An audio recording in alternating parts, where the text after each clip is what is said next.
जय हिंद दोस्तों, स्वागत है आपका हमारे चैनल पर। लेकर आ चुके हैं आपके लिए देश दुनिया की 10 बड़ी खबरें। आपको बता दें, यदि आप भी ट्रेनों के चलने का इंतजार कर रहे हैं तो आपके लिए बड़ी खबर निकल के आ चुकी है। जी हां, दरअसल आपको बता दें, ट्रेनों को चलाने को लेकर रेलवे बना रहा है स्पेशल प्लान। तो आखिरकार कब से चलेंगी ट्रेनें, आपके लिए बड़ी खुशखबरी निकल के आ चुकी है। इसके अलावा आपको बता दें, उत्तर प्रदेश सरकार के द्वारा हो चुका है बड़ा ऐलान, दूसरे राज्यों में फंसे सभी मजदूरों को पहुंचाया जाएगा उनके घर। तो आखिरकार कब से आपको अपने घरों की ओर जाने का मौका मिलेगा, जानेंगे विस्तार से। इसके अलावा आपको बता दें, उत्तर प्रदेश और मध्य प्रदेश के बाद अब हरियाणा सरकार ने भी चालू कर दी है 31 बसें। तो ये 31 बसें किसके लिए चालू की गई हैं, जानेंगे विस्तार से। इसके अलावा आपको बता दें, यदि आपको भी 1,000 रुपए का लाभ नहीं मिला है तो आपके लिए बड़ी खबर है। निवेदन है आपसे पूरी वीडियो देख लीजिएगा, वरना आपका नुकसान हो जाएगा। साथ में आपको बता दें, यदि आपने अभी तक हमारे चैनल को सब्सक्राइब नहीं किया है तो नीचे लाल रंग के सब्सक्राइब बटन को दबाकर अभी हमारे चैनल को सब्सक्राइब कर लीजिए, ताकि रोजाना आपको इसी प्रकार की 10 बड़ी और काम की खबरें मिलती रहे। तो चलिए दोस्तों, बढ़ते हैं हमारी तमाम बड़ी खबरों की ओर। लॉकडाउन में दूसरे राज्यों में फंसे यूपी के मजदूरों को घर वापस लाएगी योगी सरकार, राशन के साथ दी जाएगी आर्थिक मदद। जी हां, दरअसल आपको बता दें, यदि आप भी अपने घरों की ओर लौटना चाहते हैं तो आपके लिए यहाँ पर बड़ी खुशखबरी निकल के आ चुकी है। दरअसल आपको बता दें, लॉकडाउन में दूसरे राज्यों में फंसे उत्तर प्रदेश के श्रमिकों और मजदूरों को योगी सरकार अब वापस उनके घर पहुंचाएगी। दरअसल आपको बता दें, सीएम योगी आदित्यनाथ ने अपने सरकारी आवास पर टीम 11 के साथ बैठक में ये पूरा फैसला लिया है। आपको बता दें, मुख्यमंत्री योगी आदित्यनाथ ने ट्वीट करके जानकारी दी कि उत्तर प्रदेश के ऐसे श्रमिक, कामगार और मजदूर भाई बहन जो अन्य राज्यों में फंसे हुए हैं और 14 दिन की क्वारंटाइन की अवधि पूरी कर चुके हैं, उन्हें हम वापस उनके घरों की ओर पहुंचाएंगे। सीएम योगी ने अधिकारियों को दिया निर्देश। जी हां, दरअसल आपको बता दें, कोरोना के संक्रमण के चलते देश भर में 3 मई तक लॉकडाउन है। ऐसे में यूपी के मजदूर, कामगार और श्रमिक दूसरे राज्यों में फंस चुके हैं। अब इनको वापस अपने घरों की ओर पहुंचाने के लिए सीएम योगी ने बड़े निर्देश दे दिए हैं। आपको बता दें, भरपेट भोजन की व्यवस्था के निर्देश दिए गए हैं। जी हां, दरअसल आपको बता दें, मुख्यमंत्री ने निर्देशित करते हुए कहा कि शेल्टर होम को सैनिटाइज करके साथ ही साथ ताजे व भरपेट भोजन की भी व्यवस्था की जाए। इसके अलावा 14 दिन की संस्थागत क्वारंटाइन अवधि पूरा होने के बाद में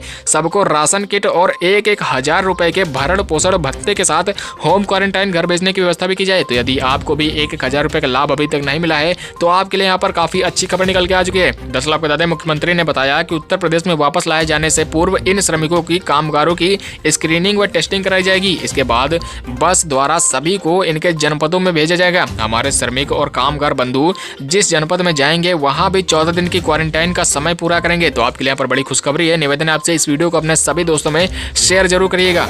वहीं अगली खबर निकल कर, यदि आप भी ट्रेनों को चलने का इंतजार कर रहे हैं तो आपके लिए बड़ी खबर है। जी हां, दरअसल आपको बता दें, भारतीय रेल सभी स्पेशल ट्रेनों को चलाने को लेकर विचार कर रहा है। तो क्या है पूरी खबर, चलिए आपको बताते हैं। दरअसल आपको बता दें, कोरोना ने भारत समेत पूरी दुनिया में ही तबाही मचा रखी है। आपको बता दें, मोदी सरकार ने इस जानलेवा कोरोना के खिलाफ देशव्यापी लॉकडाउन जारी कर रखा है। इसके चलते ट्रेन, मेट्रो, फ्लाइट और सार्वजनिक परिवहन पूरी तरीके से ठप पड़े हैं। आपको बता दें, ये लॉकडाउन 3 मई तक चलने वाला है। इस बीच रेलवे ने लॉकडाउन के बाद कुछ स्पेशल ट्रेन चलाने के फॉर्मूले पर विचार कर रही है। जी हां, दरअसल आपको बता दें, यदि आप भी ट्रेनों को चलने का इंतजार कर रहे हैं तो आपके लिए ये बड़ी खुशखबरी है। दरअसल आपको बता दें, सूत्रों के मुताबिक लॉकडाउन खत्म होने के बाद शुरुआत में कुछ स्पेशल पैसेंजर ट्रेनों को चलाने का प्रस्ताव रखा गया है। यही आपको बता दें, ये ट्रेनें केवल उन जोनों में ही चलाई जाएंगी जहां पर संक्रमित क्षेत्र कम है, यानी कि ग्रीन जोन में ही ट्रेनों को चलाया जाएगा। सिर्फ इमरजेंसी में ही लोगों को यात्रा करने की इजाजत दी जाएगी। हालांकि कंटेनमेंट जोन और हॉटस्पॉट इलाके में कोई यात्री ट्रेन नहीं चलाई जाएगी। इन स्पेशल ट्रेनों का किराया भी काफी ज्यादा रखा जाएगा, ताकि लोग सिर्फ इमरजेंसी में ही यात्रा कर पाएं। तो यदि आप भी ट्रेनों के चलने का इंतजार कर रहे हैं, अपने घरों के लौटने का इंतजार कर रहे हैं, तो आपके लिए बड़ी खबर है। कमेंट बॉक्स में अवश्य बताएं आखिरकार कब से ट्रेनें चलनी चाहिए।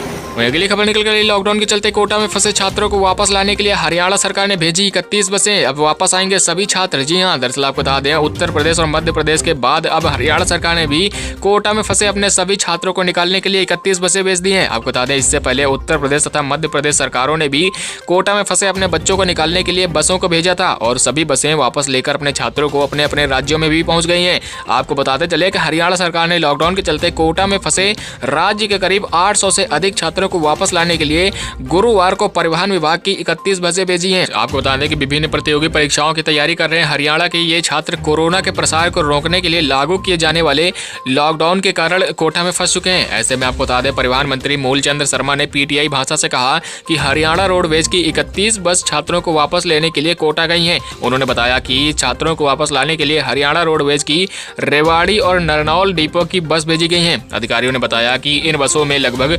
850 छात्रों को अपने घर वापस आने की उम्मीद है। तो यदि आप भी किसी भी दूसरे राज्य में फंसे हुए ट्रेनों और बसों के चलने का इंतजार कर रहे हैं तो आप कमेंट बॉक्स में जरूर बताएं। साथ ही साथ आपको क्या परेशानी का, समस्या का सामना करना पड़ रहा है वो भी आप कमेंट बॉक्स में अवश्य बताएं।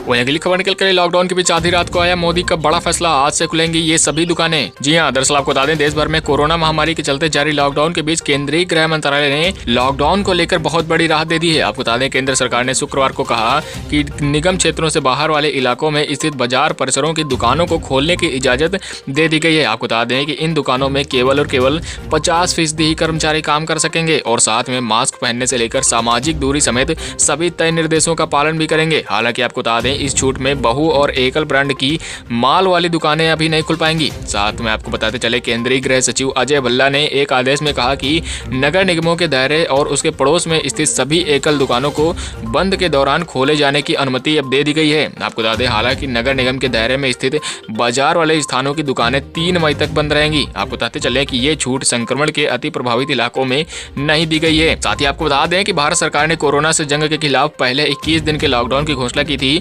जो कि 14 अप्रैल को खत्म होना था। लेकिन आपको बता दें महामारी के बढ़ते मामले को देखकर सरकार ने इसे 3 मई तक के लिए बढ़ा दिया है। इसी दौरान आपको बता दें रोजमर्रा की जरूरतों को लेकर जैसे फल, सब्जी, दूध आदि की बिक्री के लिए अनुमति अब दे दी गई है। आपको बताते चले कि केंद्र सरकार के ताजा फैसले के मुताबिक अब निगम क्षेत्रों से बाहर वाले इलाकों में स्थित सभी बाजार दुकानें अब खोली जा सकती हैं। तो यदि आप भी निगम क्षेत्रों से बाहर आते हैं, आपकी कोई दुकान आती है, आप कोई ठेला वाले लगाते हैं, तो आपके लिए यहाँ पर बड़ी खुशखबरी है। वहीं अगली खबर निकल कर देश को फिर संबोधित करेंगे प्रधानमंत्री मोदी, ले सकते हैं रेल, दुकान, गरीब और मजदूरों से जुड़ा ये बड़ा फैसला। जी हाँ, दरअसल आप बता दें यदि आप भी ट्रेनों और बसों के चलने का इंतजार कर रहे हैं, दुकान खुलने का इंतजार कर रहे हैं, गरीबों और मजदूरों को राहत मिलने का इंतजार कर रहे हैं, तो आपके लिए यहाँ पर बड़ी खबर है। दरअसल आपको बता दें कि मीडिया को मिली जानकारी के अनुसार 3 मई के बाद फिर पीएम मोदी लॉकडाउन को लागू रखना चाहते हैं। आपको बताते चले कि लेकिन ग्रीन जोन वाले इलाकों में कामकाज की छूट दी जा सकती है। साथ ही और भी कड़े फैसले लिए जा सकते हैं जिन इलाकों में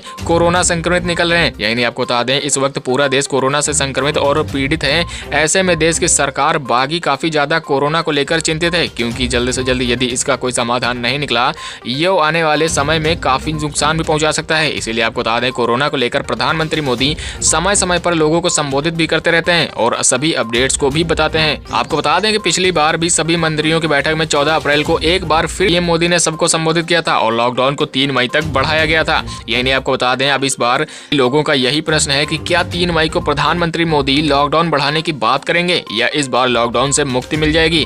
तो यदि आप भी चाहते हैं कि महामारी जल्दी जल्दी खत्म हो जाए तो वीडियो को लाइक करके चैनल को सब्सक्राइब कर लीजिए और दोस्तों में ज्यादा से ज्यादा शेयर इस वीडियो को जरूर कर दें।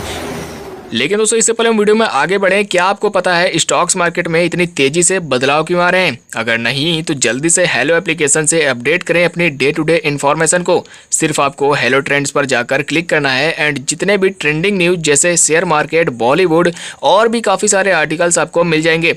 तो वेट मत करिए और जल्दी से डाउनलोड करें हेलो एप्लीकेशन एंड अपडेट रखें अपने आप को डे टू डे इन्फॉर्मेशन के साथ में। तो चलिए दोस्तों बढ़ते हैं हमारी नेक्स्ट खबर की ओर। खबर निकल गई, लॉकडाउन में भी जारी है दुश्मनों का सफाया, भारतीय सेना ने 18 आतंकियों को मौत की घाट उतारा। जी हां, दरअसल आपको बता दें जम्मू कश्मीर में कोरोना लॉकडाउन के बाद भी आतंकियों का सफाया जारी है। आपको बता दें घाटी में इस साल अब तक जैसे मोहम्मद और लश्कर तैयबा के करीब टॉप 50 आतंकियों को भारतीय सुरक्षा बलों ने मौत के घाट उतार दिया है। दरअसल आपको बता दें इनमें से 18 आतंकियों को लॉकडाउन के दौरान ही मारा गया है और ये पूरी जानकारी एक अधिकारी ने दी है। हालांकि आपको बता दें अधिकारी ने यह भी कहा है कि आतंकियों से लोहा लेने के दौरान ऑपरेशन में हमारे करीब 17 सुरक्षा बल भी शहीद हो गए हैं। यही नहीं, आपको बता दें अधिकारी ने यह भी कहा कि आतंकवादियों ने पिछले 4 महीनों में 9 आम नागरिकों की भी हत्या कर दी है। उन्होंने कहा कि सुरक्षा बलों ने जिन 50 आतंकियों को मार गिराया है उनमें जैश, लश्कर और हिजबुल मुजाहिदीन के शीर्ष कमांडर शामिल हैं। तो आप भी यदि भारत के एक आम नागरिक हैं तो इस कमेंट बॉक्स में जय हिंद हमारी भारतीय सेना के लिए अवश्य लिखें। और अगली खबर निकल गई, तो क्या 4 मई से चलने लगेंगी ट्रेनें? रेल मंत्रालय बना रहा है स्पेशल प्लान, जानिए क्या होंगे नियम। जी हां, 10 लाख बता दिए आप भी 4 मई से ट्रेनों और बसों के चलने का इंतजार कर रहे हैं, आप भी अपने घरों की ओर लौटना चाहते हैं, तो आपके लिए यहाँ पर इंडियन रेलवे की ओर से स्पेशल प्लान बनकर निकल चुका है। जी हां, दरअसल आपको बताते चले भारतीय रेल ने 3 मई तक अपनी सारी पैसेंजर ट्रेनों को रद्द कर दिया है। यही नहीं, उसने 3 मई के बाद के रेलवे रिजर्वेशन को भी बंद कर दिया है। इसका सीधा मकसद रेल मुसाफिरों को संदेश देना है कि 4 मई को लेकर वो कोई भी अंदाजा ना लगाएं और ना ही रेलवे रेलवे स्टेशनों की ओर जाएं। हालांकि आपको बताते चलें, रेलवे की ओर से यहाँ पर एक स्पेशल प्लान बनाया गया है। आखिरकार कब से चलेंगी ट्रेनें, चलिए हम आपको कुछ नियम बता देते हैं जो कि रेलवे की ओर से बताए गए हैं।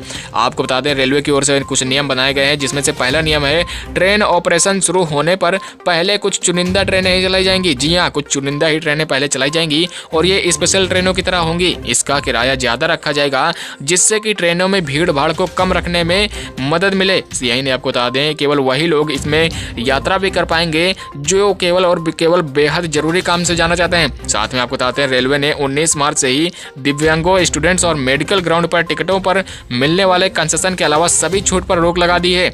आपको बताते चलें कि रेलवे ने स्लीपर क्लास के 5000 से ज्यादा डिब्बों को आइसोलेशन वार्ड में भी तब्दील कर दिया है। यही नहीं, आपको बता दें, शुरू में ट्रेनें केवल चुनिंदा स्टेशनों के बीच ही चलाई जाएंगी। जिन इलाकों में कोरोना के ज्यादा मामले आ रहे हैं, वहां से ना तो कोई ट्रेन आएगी और ना ही जाएगी। तो यदि आपका भी ऐसा एरिया है जहां पर कोरोना संक्रमित क्षेत्र ज्यादा है, वहां पर आपकी ट्रेन चलने की संभावना बिल्कुल भी नहीं है। यानी आपको बताते चले, यदि आप भी ट्रेन और बसों के चलने का इंतजार कर रहे हैं तो आप इसकी जानकारी कमेंट बॉक्स में अवश्य दें।